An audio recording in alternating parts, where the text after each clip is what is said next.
농식품 산업 현황과 전망에 대해서 말씀을 드리겠습니다. 농식품의 개념입니다. 농식품의 개념. 그래서 농산물, 식품, 이 정의를 식품산업진흥법에서 정의를 한 게 있습니다. 그다음에 식품위생법에서는 모든 음식물을 식품이라고 하고 있죠. 농식품이라는 것은 수산물을 제외한 모든 농산물을 원료로 해서 사람이 직접 먹을 수 있거나 마실 수 있도록 가공하여 만든 모든 음식물을 농식품이라고 합니다. 그래서 농산물은 식품산업의 기초가 되는 식품의 기본 원료이고 그 자체가 식품입니다.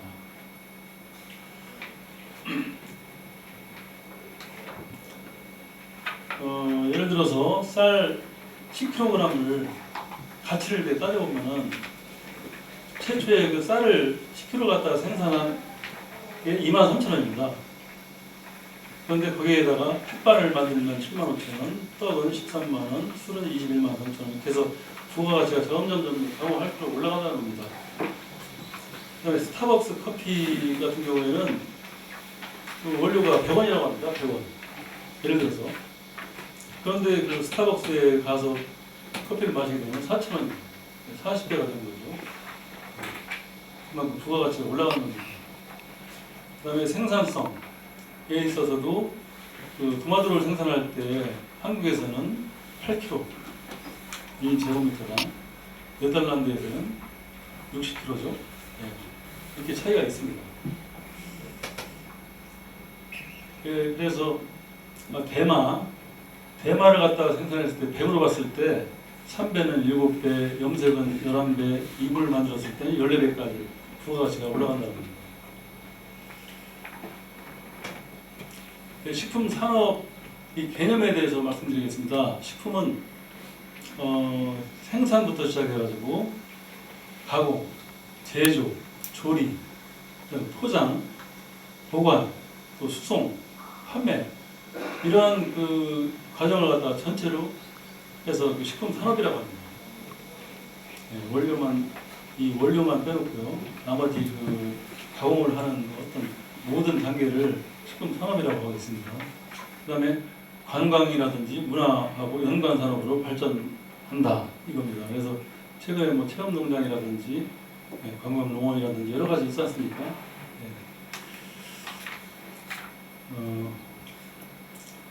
농식품 산업의 여건 변화를 보면은 지속적으로 세계 인구가 증가하고 있습니다. 또 거기에 따라서 기아 인구도 계속 급증하고 있습니다. 그래서 기아 인구가 7억 8천만 명 99년도였었는데 2009년에는 10억 2천만 명 이렇게 되어 있습니다. 그다음에 지구 온난화에 따라서 곡물 생산량이 감소되는데 온도가 1도씩 상승하면 곡물 생산량 증가가 됐습니다. 증가가 10% 정도 둔화가 됩니다. 그다음에 곡물 생산량은 매년 2% 증가되는 반면에 곡물 수요량은 3.5% 증가해서 식량이 부족하다는 말씀입니다. 세계 식품 시장을 약 5조 1천억 달러로 추정을 하고 있는데 2020년에는 6조 4천억 달러로 예상되고 있습니다. 그래서 미국이라든지 중국, 일본, 인도, 러시아가 주요 시장으로 부각되고 있습니다. 그다음에 글로벌 식품 기업들, 그러니까 세계적인 식품 기업들의 영향력이 강화되고 있습니다. 그래서 예를 들어 스위스 같은 데는 그 네슬레라는 그 세계적인 그 식품 회사가 있는데 연간 매출액의 7% 정도를 연구 개발에 투자를 하고 있습니다. 선진국은 정부 주도의 혁신적인 대형 클러스터를 운영하고 있습니다. 그래서 네덜란드의 푸드밸리라든지 덴마크 스웨덴의 오레순 클러스터, 그다음에 이탈리아의 푸드 클러스터, 미국 나파밸리, 칠레 센트럴밸리 이렇게 큰 그 클러스터를 구축을 해가지고 운영을 하고 있는데 보시다시피 연구시설, 그다음에 기업, 그다음에 유통 물류 회사, 그다음에 공공기관, 그다음에 각종 지원시설이 밀집되어 있습니다. 그런 클러스터를 운영을 하고 있습니다. 우리나라에서도 지금 전라북도 익산에 국가식품 클러스터를 지금 만들고 있습니다. 올해까지 완공을 목표로 하고 있는데 거기도 역시 뭐 학교라든지 그다음에 대단히 기업, 그다음에 공공기관이 들어설 예정이고 여의도 면적에 아마 몇 배 되는 것 같죠. 예, 굉장히 크게 지금 만들고 있습니다. 세계 식품 시장의 규모와 전망인데 일단 세계 식품 시장의 패턴은 건강 기능성 및 안전성, 그다음에 천연을 지향을 하고 있습니다. 그다음에 정부의 농식품 산업 육성을 위한 정책이 변화가 되었습니다. 그래서 그전에는 농식품 산업에 대해서 크게 했는데 최근에 이제 농식품 산업이 미래 성장 산업화라는 그 목표를 가지고 식품 산업 기본법, 식품 산업 진흥법을 2008년부터 시행을 하고 있습니다. 그다음에 농식품 산업 시장의 성장인데 식품은 제조하고 외식 산업을 통틀어서 생산액이 농림업의 3.3배 규모다 이렇게 말씀드립니다. 농림업은 43조 원 정도 되는데 식품 제조 외식업은 143조 정도 된다고 합니다. 그다음에 소득 수준 향상인데 도시 근로자의 월 평균 가계 소득이 2013년 기준으로 해가지고 444만 원 정도 된다고 합니다. 그다음에 식품 소비의 양적 질적 변화가 커지고 있습니다. 그다음 인구 사회학적 변화로 보면은 핵 가족화, 그다음 단독 세대 증가. 그래서 1980년에는 가구당 4.5명이던 것이 2010년에는 2.7명. 또 혼자 사시는 분이 가구가 있잖아요. 1인 가구가 4분의 1 정도, 25% 정도 된다고 합니다. 우리나라에. 이런 것도 우리가 식품 산업 해가지고 이제 우리가 가공할 때 좀 필요로 해야 되지 않나 싶습니다. 그다음에 고령화 비율인데 2000년도에 7.2%입니다. 65세 이상 인구 비율이. 그런데 이제 고령화 어떤 기준을 말씀드리면은 7%가 넘어가면 고령화 사회, 그다음에 65세 이상 인구가 14% 이상이 되면은 고령 사회, 그다음에 20% 이상을 넘어가면은 초고령 사회라고 합니다. 우리나라는 현재 고령화 사회입니다. 아직까지 고령 사회는 아니고요. 2018년도에 고령 사회로 넘어갑니다. 평균 수명이 지금 현재 08년에 80.1세였었는데 지금 현재는 81.4세인가요? 그렇게 되어 있습니다. 그다음에 여성 참여, 여성의 사회 참여 확대가 점점 커지고 있어서 약 반 정도, 50% 정도가 경제 활동을 하고 있다고 합니다. 65세 이상 노인 인구가 증가를 하는데 굉장히 속도가 빠릅니다. 그다음에 평균 수명인데 지금 한국하고 북한이 차이가 많죠.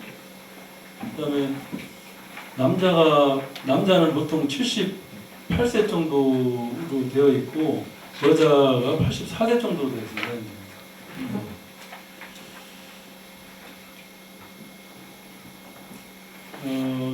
1965년에 바라본 2000년대 미래의 모습입니다. 그 만화가 이정훈 화백이 이제 그렸던 건데 그때 1965년에 뭐라고 했냐면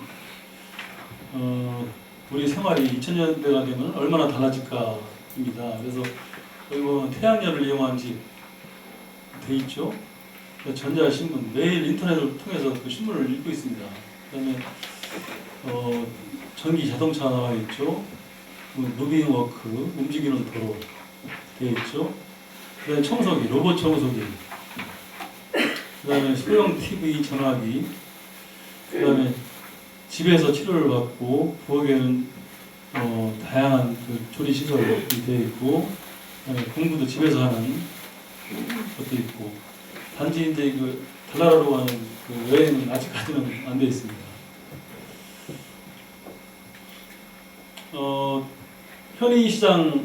편의식품의 이제 소비가 증대되고 있습니다. 그래서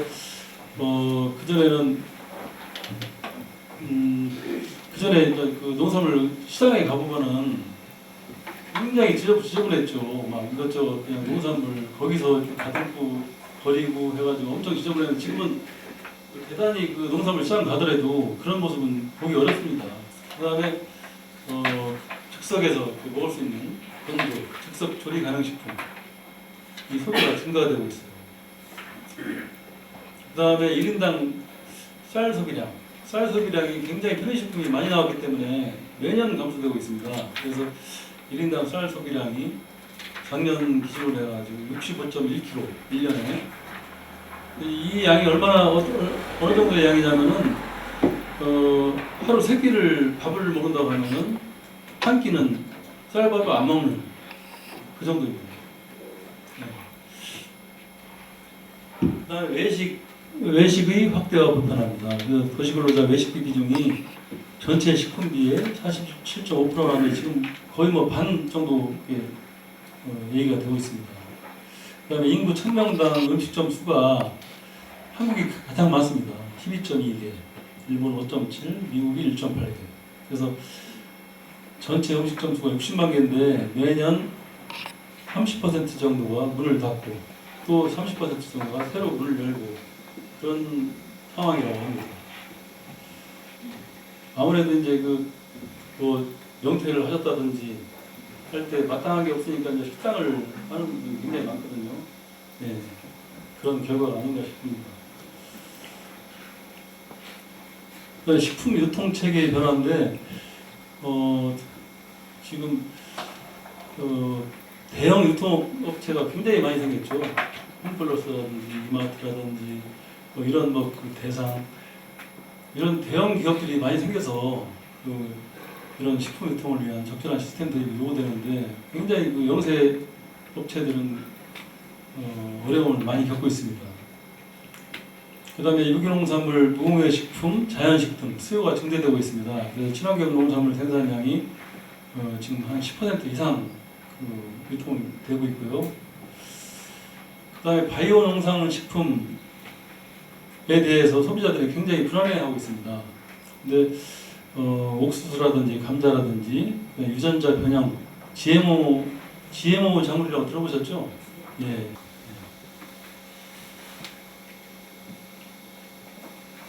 농식품 산업 현황입니다.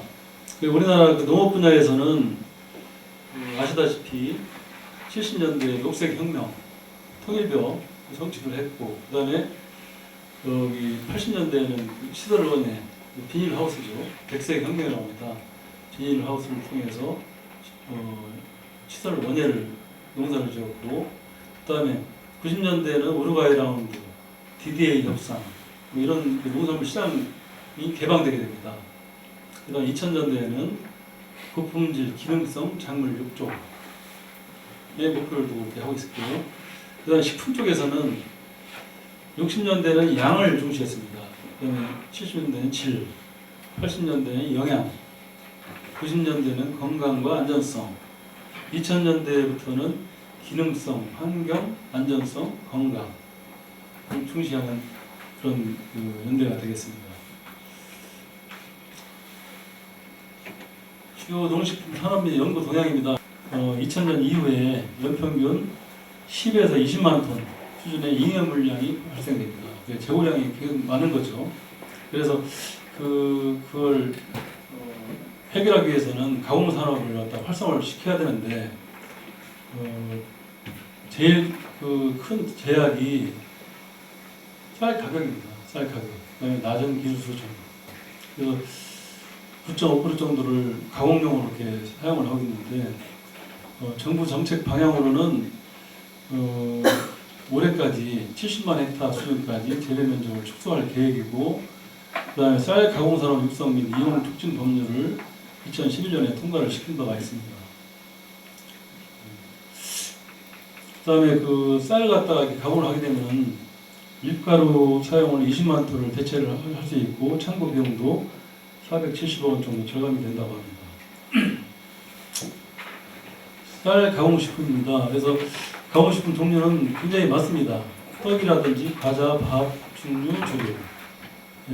조류, 면류, 제빵류, 쌀국수라든지 쌀가루 제조, 피자, 빵, 주류, 전통주에서 많이 이렇게 사용을 하고 있는데 특히 그 술에 대해서는 그전에는 그 예전에 국세청에서 어떤 연구라든지 그다음에 판매라든지 모든 걸 관장을 했습니다. 그런데 그렇게 하다 보니까 양조 산업이 술을 잘 만들 수 있는 그런 어떤 기술이라든지 그런 것들이 굉장히 더디게 되었어요. 그래서 저희 이제 그 전주에 있는 농촌진흥청에 양조식품 연구센터가 있습니다. 그래서 연구센터를 통해서 연구 부문은 농촌진흥청에서 전담하도록 정부에서 이렇게 방침을 바꿨습니다. 연구를 제외한 나머지는 국세청에서 계속 관여를 하고 있습니다. 그 다음에 농식품부의 쌀 가공식품 개발을 위해서 정책적인 지원을 강화를 하고 있는데 의무 수입 쌀, 외국에서 들여오는 그 쌀을 밀가루 수준 가격 수준으로 해가지고 공급을 하고 있습니다. 그다음에 국산 쌀 제품은 기능이라든지 고급이라든지 이런 상품으로 차별화를 하고 가공용 다수학 쌀 품종을 개발을 하고 있습니다. 지금 쌀 가공식품 시장 규모는 좀 몇 년 된 건데 떡하고 면류가 가장 많습니다. 그 다음에 주류, 조미식품, 밥, 죽류 이런 순으로 가공을 하고 있습니다. 다음은 김치류인데요. 김치는 그 한국 식문화를 대표하는 발효식품인데 미국 그 헬스지에서 세계 5대 건강식품으로 선정된 바가 있습니다. 그래서 김치, 렌즈콩, 그다음에 일본 나또 같은 홍제품, 스페인 올리브유, 그리스 요구르트가 세계 5대 건강식품으로 선정되었습니다. 김치 생산 현황을 보면은 이게 아직까지 최근 자료가 없기 때문에 이렇게 올렸습니다만은 자가 생산이 한 50%, 그다음에 상품 생산이 공장에서 만들거나 수입하거나 하는 비율이 한 50% 반반 정도 됩니다. 식당에서 주로 이렇게 식당에서 먹는 김치는 대부분 아마 수입산으로 알고 있거든요. 그다음에 김치 국제 규격화가 이제 2001년도 7월달에 완료가 됐는데 지금 수입량이 훨씬 많죠. 그래서 이 수입된 건 거의 그 식당에서 소비가 되지 않나 싶습니다.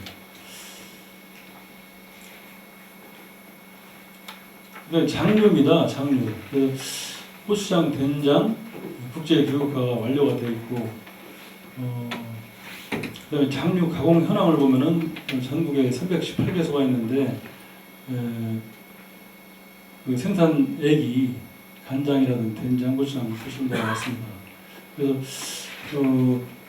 주요 수출국은 간장의 경우에는 미국이나 러시아, 된장, 고추장은 일본, 미국인데 주로 이제 교포 대상이겠죠. 우리나라 교포들 대상입니다.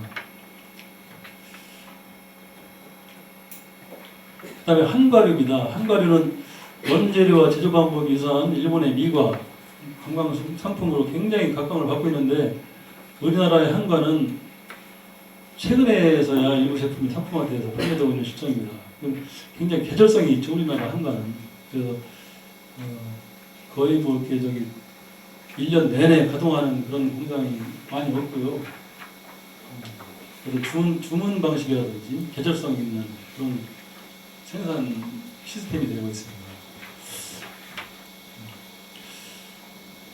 그래서 이 한국에서는 현대인과 세계인의 기호에 맞는 어떤 그 입맛 특성을 파악을 해가지고 다양한 맛과 향, 관광 상품화 방안을 모색하도록 해야 되겠습니다. 그 다음에 주류. 우리나라는 세계적인 술 다소비 국가입니다. 근데 전통 경주가 아직 없고 전통주 산업 비중도 굉장히 크지 않습니다. 과세 표준액을 보면은 3조 8천억 원 정도 2010년 기준으로 해서 돼 있는데 전통주는 0.9%에 불과하다. 굉장히 적습니다. 그다음에 상대적으로 업체 수는 전체 주류 업체의 28.5%입니다. 그러니까 그만큼 영세하다는 얘기죠. 네. 그다음에 국내에서도 주류 소비 고급화하고 주류 시장 완전 개방에 따라서 외국산 주류가 굉장히 빠른 속도로 점유를 하고 있습니다. 네, 수입 품목으로는 위스키, 포도주, 맥주 브랜드인데 최근에 포도주가 많이 더 늘은 것 같습니다. 네. 그다음 수출 품목으로는 일반 증류주, 약주, 리큐. 그다음에 주류 소비로는 소주, 맥주, 국내에서요. 맥주, 막걸리, 국산 과실주, 와인, 양주 이런 품목이 되어 있습니다. 전통식품을 상품화하는데 문제점이 있는데 전통식품 선호도 조사라든지 세계 상품화 방안 연구가 미흡하다 그렇게 말씀드릴 수가 있습니다. 그래서 소비자의 그 요구에 부응하지 못하고 있죠. 예를 들어 가지고 우리나라 고추장 하면은 굉장히 맵지 않습니까? 근데 그거를 좀 달콤하게 외국인들의 입맛에 맞게 이렇게 바꾸는 어떤 요구에 부응하는 그런 연구라든지 그래서 지역이라든지 문화 번역, 인종별, 단계별로 식품 소비 그 경향이 분석이 미흡하다 이렇게 말씀드릴 수가 있습니다. 그다음에 전통식품 생산업체가 대부분 영세합니다. 그래서 식품 소비 동향에 맞는 제품이라든지 브랜드 개발이 미흡하다. 그다음에 지역 문화와 연계한 이미지 제고 전통 관광상품 개발이 필요하다. 이렇게 말씀드릴 수가 있습니다. 그다음에 규격화, 품질 관리. 그래서 그 순창에 가면은 전라북도 순창에 가면 순창 그 장류연구소가 있습니다. 장류연구소. 네. 그 장류연구소가 이제 순창 군의 연구기관입니다만은 거기에 딸린 어떤 그 장류 그 마을이 조성이 되어 있습니다. 거기 가면은 메죽 공장도 있고요. 그 다음에 균만 관리하는 또 연구소가 있고. 그래서 그 메주가 보통 뭐 한 3, 4일 만에 하나씩 뚝딱뚝딱 나옵니다. 공장입니다. 그래서 그 메주를 생산을 해가지고 거기 그 장류 마을에다가 똑같이 보급을 합니다. 그러면 장맛이 어떻겠습니까? 거의 비슷하겠죠? 예. 그래서 그게 바로 그 규격화, 표준화에 해당이 되는 내용입니다. 그 다음에 신선 편의식품입니다. 그래서 바로 먹을 수 있거나 조리할 수 있는, 이게 씻지 않아도 바로 먹을 수 있도록 만들어 놓은 것이 신선 편의식품인데 그 식품이 굉장히 좀 확대가 되고 있고요. 그 의미가 뭐냐면은 다듬거나 절단되고 세척 과정을 거친 농산물로서 본래의 식품적 특성을 갖고 있으며 위생적으로도 포장되어 있어 편리하게 이용할 수 있는 농산물이다. 이렇게 정의가 되어 있습니다. 그다음에 외식 산업 매출액이 굉장히 급속도로 성장하고 있습니다. 그래서 그 성장 요인으로는 여성분들이 이제 사회 진출이 확대가 돼가지고 외식비가 계속 늘고 있어요. 그다음에 그래서 뭐 거의 50%에 육박하는 외식비 비중을 차지하고 있는데 외식 시장도 연평균 8.4% 성장을 하고 있답니다.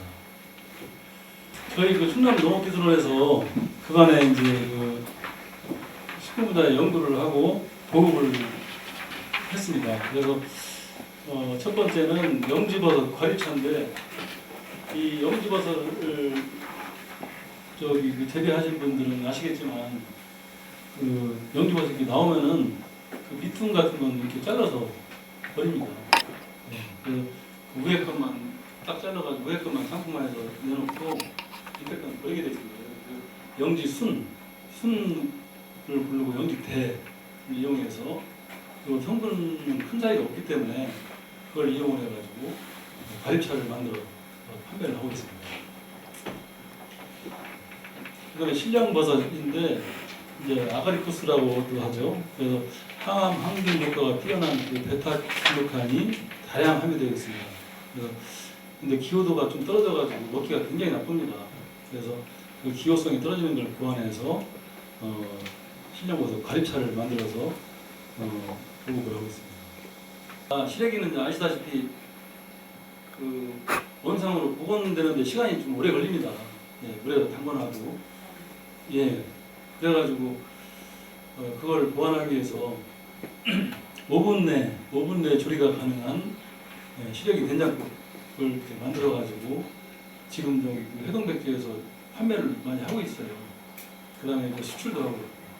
그래서 주로 이제 이것은 맞벌이 가정이라든지 해외 교포 같은 인기가 있습니다. 그래서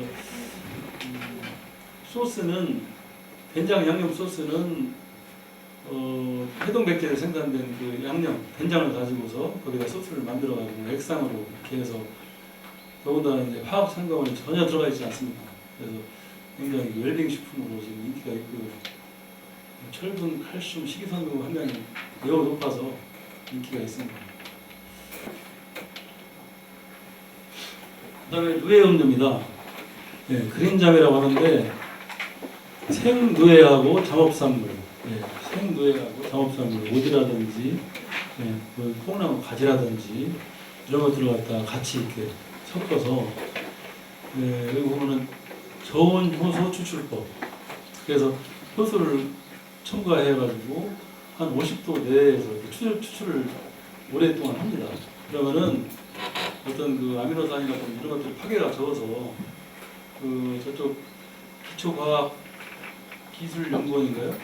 기초과학시원연구원 거기서 분석을 했는데 21가지 아미노산이 들어있는 걸 확인했습니다. 그래서 지금 그 주로 이제 단백질을 우리가 흡수를 하면은 아미노산으로 바뀌어서 이제 소화가 되는데 이건 이미 이제 그 아미노산화가 되어 있기 때문에 바로 흡수가 됩니다. 그래서 소화 흡수율이 뭐 한 90% 이상 된다고 합니다. 그래서 당뇨 환자들한테 굉장히 인기를 판매하고 있습니다. 그래서 지마켓이라든지 산림조합중앙회, 산림마트 이런 데서 판매를 하고 있고요. 그 쌀국수인데요. 보통 이제 쌀국수 같은 경우에는 지금 시중에서 판매되고 있는 것들이 주로 컵라면이죠. 컵쌀국수. 그래서 이제 즉석 쌀국수인데 주로 이제 한 30% 정도 쌀이 들어가 있습니다. 그런데 문제는 나머지는 밀가루를 가지고 하기 때문에 밀가루는 여러분들이 아시다시피 이제 글루텐이라는 그 성분이 있어요. 그래서 그게 굉장히 소화를 저해하는 그런 성분이거든요. 그래서 아이들한테도 이제 밀가루가 좋지 않고 소화도 안 되고 그다음에 뭐 아토피 유발도 하고 이제 이런 뭐 그 나쁜 것이기 때문에 가급적이면은 쌀 함량을 갖다 높이려고 저희가 이제 몇 년 전에 예산에 오곡백과라는 그 회사하고 MOU를 체결을 해가지고 같이 공동 연구를 해서 94% 정도 이 쌀국수를 만드는 바가 있습니다. 저희는 이제 생면을 해가지고 94% 정도 만들어가지고 이 그림에서 보시다시피 초등학교에서 이제 시식 행사를 했습니다만 굉장히 인기가 좋았습니다.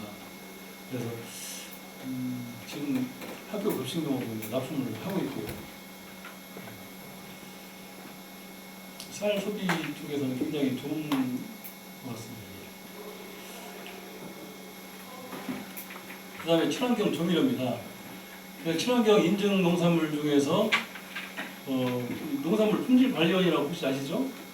네, 농산물 품질관리원에서 인증을 하는 제도가 있습니다. 그래서 옛날 같으면은 4가지였었는데 하나가 줄었죠. 그래서 이제 현재는 무농약, 전농약, 유기 이렇게 해가지고 3가지로 이렇게 운영을 하고 있는데 지금 친환경 인증 농산물을 생산해가지고 수확을 할 때 버려지는 그 어떤 값을 제대로 못 받는 그런 비규격 농산물이 5에서 40% 정도가 됩니다. 그래서 그 농산물을 갖다가 거의 뭐 버리다시피 하는데 활용해보자. 예를 들어가지고 표고 생산할 때 옛날에는 그 저기 참나무에서 이렇게 막 생산했는데 요새는 이제 봉지 재배로 해가지고 이렇게 접종을 시켜가지고 막 삐집고 나옵니다. 이제 나오면은 위 방향으로만 나오는 거는 정상품으로 해가지고 판매를 하는데 이 비닐로 맞닿은 부분은 이렇게 삐져나옵니다. 그게 찌그러져가지고 이제 상품성이 없는 그런 농산물이 되기 때문에 그것도 굉장히 많이 나옵니다. 그런 농산물을 이용한다든지 해가지고 저희가 친환경 농산물 가지고 조미료를 이렇게 만들었습니다.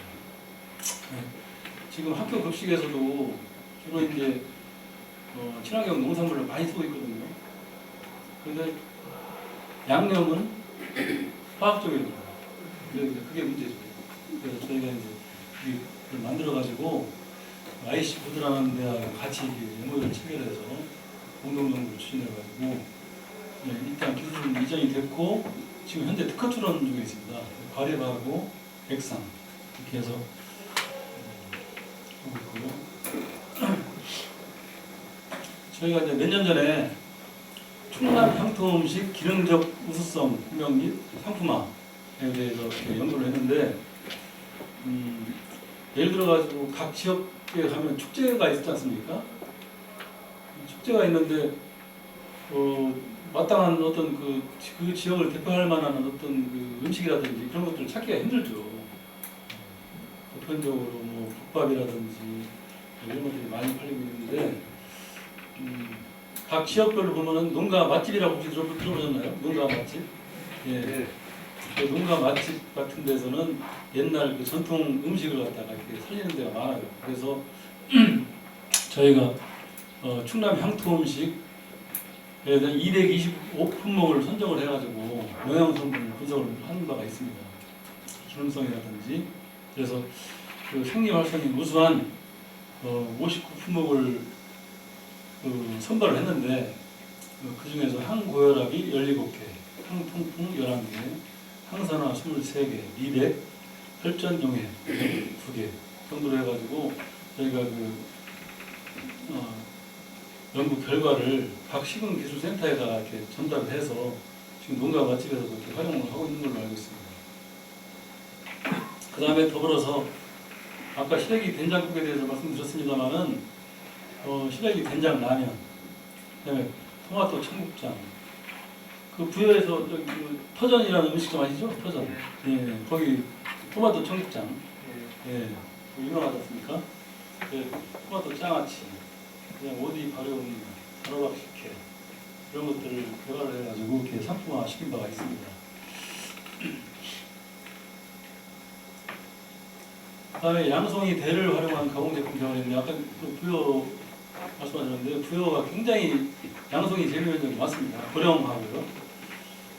그 전국 대비해서 우리 충남이 90%에 가까이 생산을 하고 있는데 그 현재 가보면은요 양송이를 수확할 때 바로 밑둥을 잘라버려요.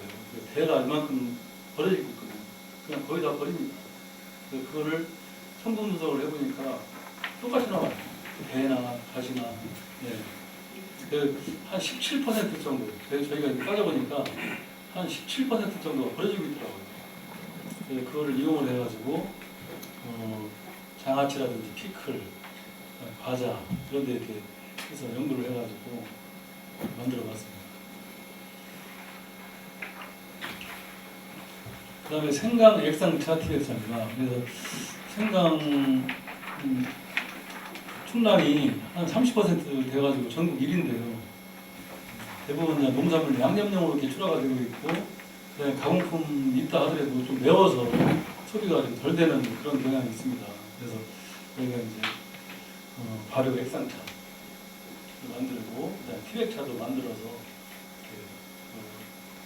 식품기술센터를 통해서 이렇게 보호를 하고 와 있습니다.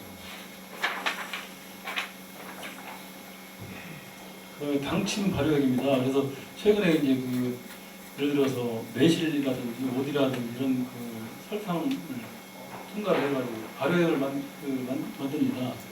근데 그것이 어떻게 이제 유용한지, 진짜 설탕물인지에 대해서 현재도 연구를 하고 있고요. 그다음에 구기자 얘기인데, 구기자는 거의 이제 그 수확을 하게 되면은 건조를 시켜가지고 판매를 합니다. 그런데 소비를 확대를 하기 위해서는 이제 구기자를 재배하게 되면 최초에 이제 순이 이렇게 나옵니다. 순을 집어가지고 버려지는 게 굉장히 많거든요. 그래서 그 순을 이용해서 장아찌를 만들고, 그래서 뭐 된장, 고추장, 간장 뭐 이런 걸 이용해서 이제 3종 장아찌를 만드는 바가 있고요. 굉장히 맛이 좋습니다. 혹시 드셔보신 분 계시겠지만은 이 고기순 나물로 해가지고 밥을 이렇게 비빔밥을 만들면 굉장히 맛이 좋아요. 그래서 가급적이면은 구기자 소비 확대를 위해서 전 부위, 그러니까 구기자 하나도 버릴 게 없습니다. 뿌리부터 시작해가지고 잎까지 굉장히 그 다 중요한 성분들이 들어있거든요.